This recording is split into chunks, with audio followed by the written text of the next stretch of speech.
छोरा कुमार का सबरे पोखर में डूब मर जो ना तू छोरा कुमार का सबरे।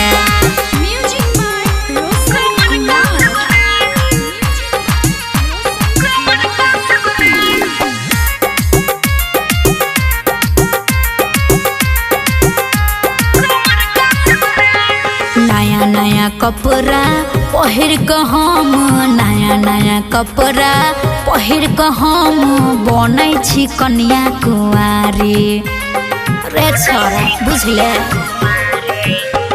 नया नया कपड़ा पहिर के हम बनै छी कन्या कुंवारी। कियो तो सटतै कियो तो पटतै बनैतै अपन प्यारी। कनखी मारै छै रे सब भी हल्का सब रे पोखर में डूब मर जो ना तू छोरा कुमार का सब रे पोखर में डूब मर जो ना तू छोरा कुमार का सब रे।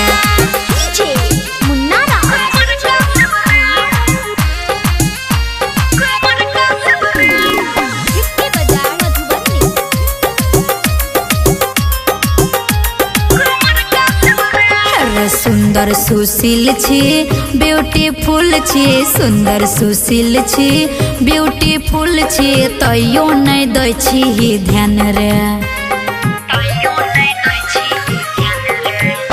रे सुंदर सुशील छी ब्यूटीफुल छी तैयो नहीं दै छी ध्यान रे।